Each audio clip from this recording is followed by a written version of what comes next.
ধন্যবাদ।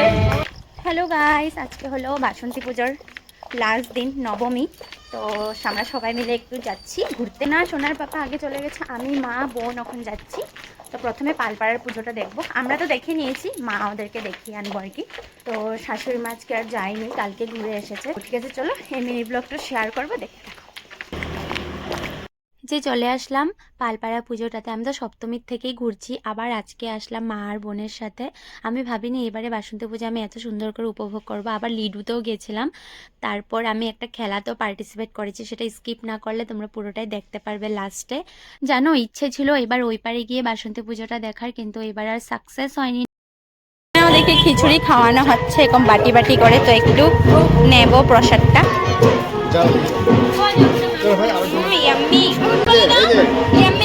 এখান থেকে প্রসাদ নিয়ে ডাইরেক্ট আমরা চলে আসলাম আমাদের মার্ঘেরিটা হিন্দু মিলন মন্দিরে। এখানে এসে দেখি এত প্রচণ্ড ভিড়, পুরো সপ্তমী অষ্টমী এত ভিড় ছিল না, তো আজকে ভিড়টা দেখে ভালো লাগছিল।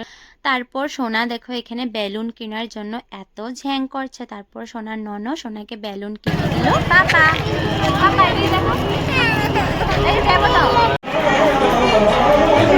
আবার সোনা দেখো বেলুন নিয়ে নিয়েছে।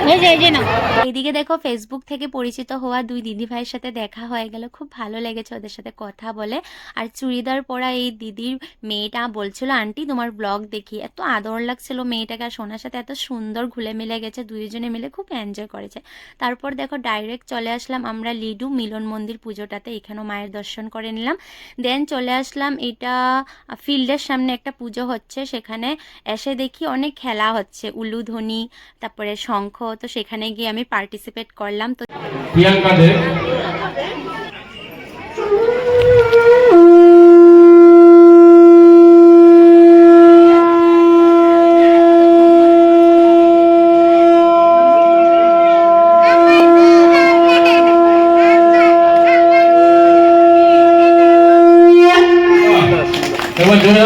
মাকেও আমি বললাম শঙ্খ খেলাটাতে তুমিও পার্টিসিপেট করো। তো মা গাইস এখন উলুধ্বনি প্রতিযোগিতা হবে।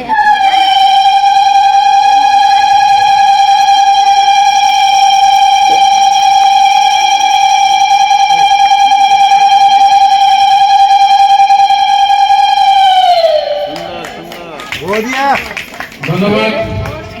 খেলার রেজাল্ট না জানা সত্ত্বে আমাদের বাড়ি চলে যেতে হয়েছে, বিকজ সোনার পাপার হঠাৎ করে ট্রেনিং পড়ে গেছিল কালকে তিনসুকিয়াতে।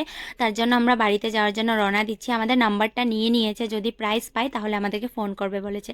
তো এই ছিল নবমী ব্লগটা। বাই।